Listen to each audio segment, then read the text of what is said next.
السلام علیکم ورحمۃ اللہ وبرکاتہ۔ عید کی نماز کا مکمل طریقہ اور اس کے ضروری مسائل۔ امید ہے کہ آپ ویڈیو پوری دیکھیں گے تبھی آپ کو مکمل بات سمجھ میں آئے گی۔ تو حضرات، اسلام نے سال میں خوشی منانے کے لیے 2 دن مقرر کیے ہیں۔ ایک عید الفطر کا دن ہے جو رمضان المبارک کے ختم ہونے کے بعد شوال کی پہلی تاریخ کو منائی جاتی ہے۔ دوسری عید الاضحیٰ یعنی بقرہ عید ہے جو ذی الحجہ کی 10ویں تاریخ کو منائی جاتی ہے۔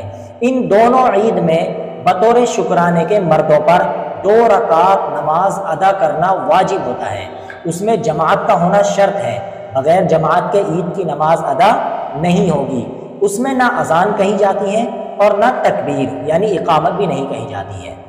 تو حضرات، عید کی نماز کا وقت کیا ہو؟ تو دونوں عید کی نماز کا وقت طلوع آفتاب یعنی سورج نکلنے کے 20 منٹ بعد شروع ہو جاتا ہے، اور زوال آفتاب یعنی جب سورج بالکل سر پر ہو تو اس وقت عید کی نماز کا وقت ختم ہو جاتا ہے۔ عید کی نماز کا طریقہ کیا ہو؟ تو عید کی نماز عام نمازوں کی ہی طرح پڑھی جاتی ہے، فرق صرف اتنا ہے کہ اس میں 6 زائد تکبیریں کہی جاتی ہیں۔ 3 تکبیریں پہلی رکعت میں ثنا کے بعد کہی جاتی ہے، اور 3 تکبیریں دوسری رکعت میں رکوع میں جانے سے پہلے کہی جاتی ہے۔ تو اس کی مکمل ترتیب کیا ہوگی؟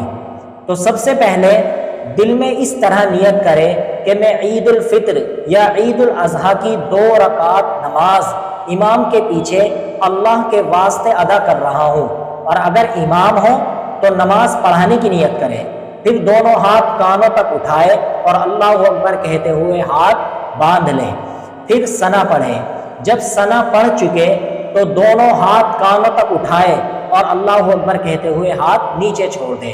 پھر دوسری مرتبہ دونوں ہاتھ کانوں تک اٹھائے اور اللہ اکبر کہتے ہوئے ہاتھ نیچے چھوڑ دیں، اور پھر تیسری مرتبہ دونوں ہاتھ کانوں تک اٹھائے اور اللہ اکبر کہتے ہوئے ہاتھ باندھ لیں۔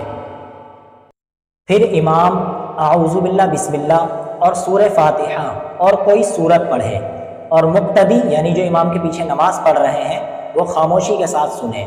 پھر رکوع سجدہ کرے۔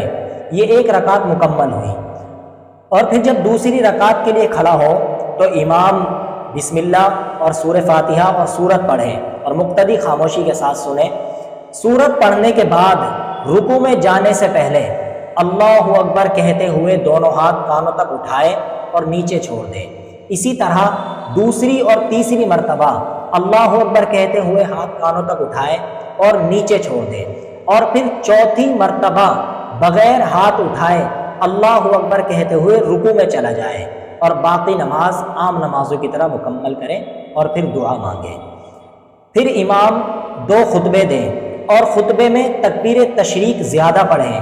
پہلے خطبے کے شروع میں 9 مرتبہ اور دوسرے خطبے کے شروع میں 7 مرتبہ مسلسل تکبیر پڑھنا مستحب ہے، اور مقتدی اطمینان سے خطبہ سنیں کیونکہ خطبہ سننا جو ہے وہ واجب ہے۔